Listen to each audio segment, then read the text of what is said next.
Hi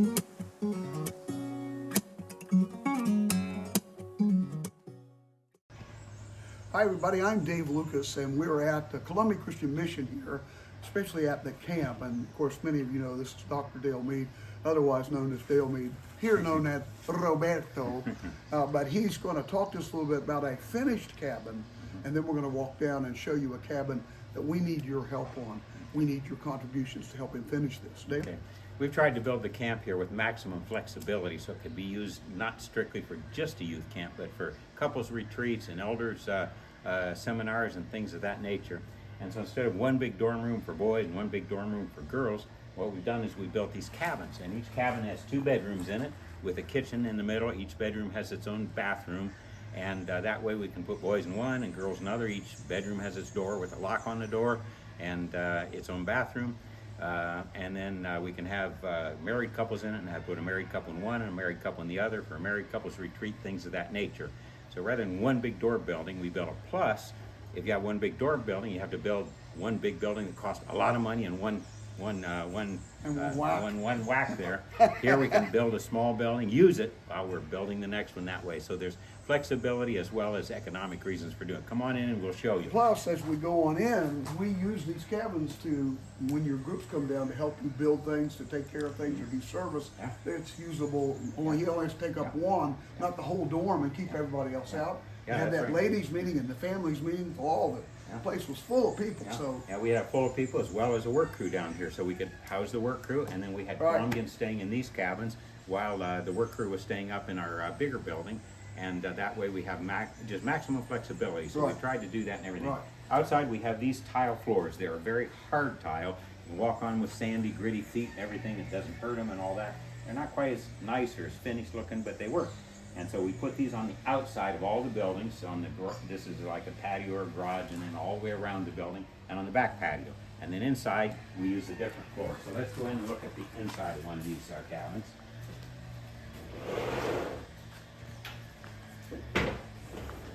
Okay. Here we walked into the cabin from this front patio or garage, whatever you want to call it. And as you can see, we have a nice white floor down here. White makes it look brighter in here in these cabins, so they don't look quite so dark. It also is a hard floor, but not quite as hard as that out here. You come in, you have your kitchen counter with a sink and a gas stove, and then a refrigerator. Now we don't have refrigerators yet in all the cabins because we can't afford them, but we do in this one. And then this floor holds up well. You see tile on the walls up to about 7 feet tall, something like that. Reason for that, we can wash them down easily, and then we don't have trouble getting the black mold like we do in the painted surfaces. It helps keep bathrooms and kitchens more sanitary and more clean looking. So let's go into one of the bedrooms here and we'll show you what the bedrooms look like. Okay, now we go into the bedroom. We still have this nice white floor. It goes all the way through the building. And we get into the bedrooms here, and we have one double bed so we can have a married couple, and then we have 3 bunk beds. The bottom bunk bed is like a 3/4 bed. If we have younger children or something, we can have 2 children sleeping in one of these beds and then one of them up above. So it makes it so we can have as many as 9 or even 10 or 11 people in each one of these dorm rooms. And that's maybe a little bit crowded, but certainly no worse than a dorm building would be in the States and all of that. And then as you come on into the room here, each one of these bedrooms has its own bathroom. And I'll give you a quick peek into one of the bathrooms. That's one of the things we will need to finish in the 3rd cabin. This can be, the door can be shut, then these people are private in here, and you know, it's all secluded. And then they have their own bathroom here that they don't have to share with anyone. It has a shower off to the side here, and of course a toilet, and then a sink where they can wash it. You will notice every one of our mirrors down here has a Bible verse on it. You can't brush your teeth in the morning or get ready without reading a Bible verse. This is a Christian camp, and we make sure everybody here sees the Bible. And so this is what needs to be finished. The other building doesn't have the tiles on the wall, doesn't have the tile floor, doesn't have the the toilet or the sink or any of that kind of stuff. So now let's go look at the unfinished building that we're hoping yet to be able to finish, and then that will finish up this part of the camp. Okay. So we had walked down now to this last cabin. There's no cabin number of because this one's not finished yet. That's where you come in. Let's listen to Dale and figure out what we need to do to make this happen. Okay, as you can see here, we're in this garage or patio area out front. You can sit here in the rain under the roof and talk and all that. If the people have a car, they could park it here if they want, but usually cars will park somewhere else, and this is more like an open living room or something like that. It's just a plain rough cement floor, and as you can see, there's still some rebar and construction equipment here because the cabin isn't yet finished.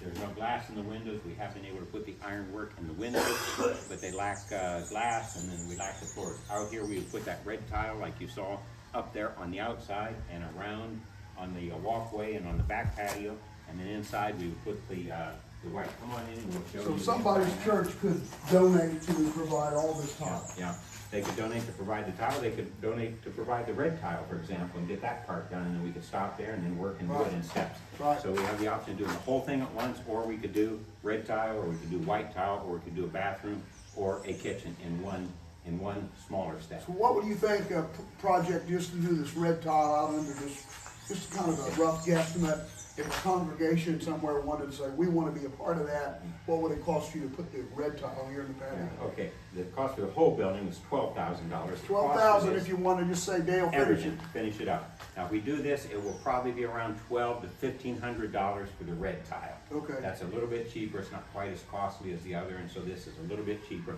And the $1,500 should be able to do all of the tile, the red tile, out here and around and all that. And that would cover the garage and the outside of the building. So if you want to do the outside with the red tile, $1,500. Oh, yeah. Okay. Definitely not finished. Now, as you come inside here, you can see this will be the kitchen area someday. There's no shelving in here. There's no No refrigerator. There's no stove. There's no sink. There's nothing. It's just an empty room. You can see where the walls are chipped out, getting ready. That's where when we pour the slab for the kitchen counter, it will sink into these cracks and grab on, be held up that way, and then there'll be vertical little walls holding it up here and there. So there's nothing in here at all. We'll have to put the white floor on the tile and then put the tile on the sides of the walls as well for the cleanliness and keeping the mold down and all of that. So the kitchen area would be about $2,000 to do from what we have calculated or guesstimated so far. So if you want to be a part of this great project and your congregation would like to help him finish this out, $2,000, it's a done deal. Okay, then come on into the bedrooms here.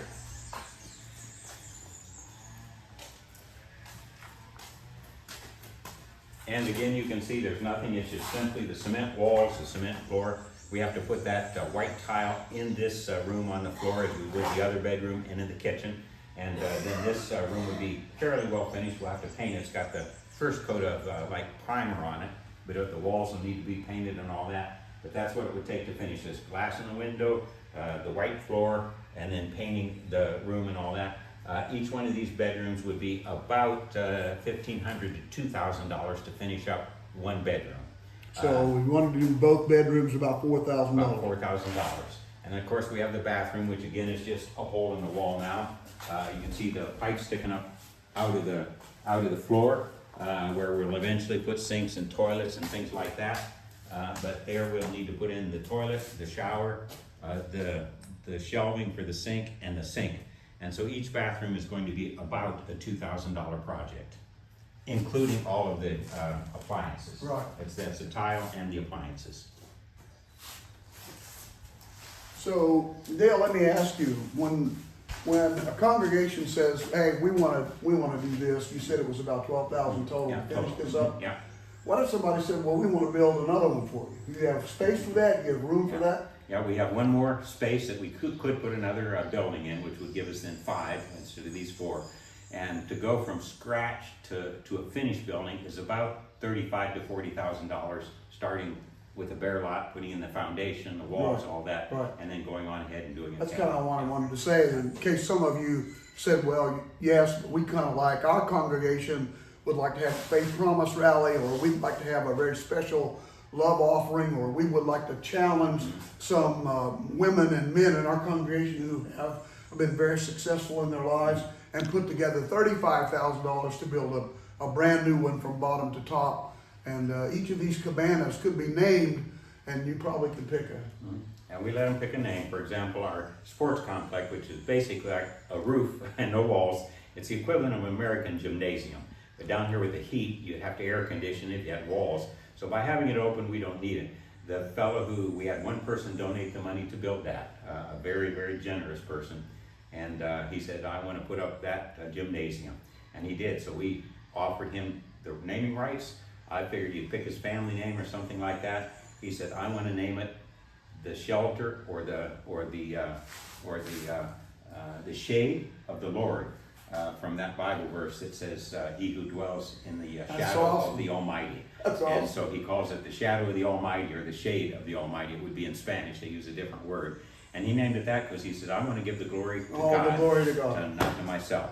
And so if you were to do this, you would be welcome to put whatever name you want on the name of your church. We could put a plaque up honoring your church, or the individual, or if you wanted to name it some Bible character, something, you would have those privileges. That's wonderful. So $12,000 to finish this one. And if you want to set up a whole brand new one, as they finish this one, then $35,000. So we want to challenge you. This is a marvelous work. We've been down there and we've been looking at everything. We guarantee the authenticity, the doctrinal soundness, the accountability. Dale's just intense dedication to doing the work of God. This is the Church of Jesus working in Colombia. You can guarantee that every dime a dollar is going for a very valuable and precious and a powerful work. So get in touch with us, because this may be your next move in missions. Amen.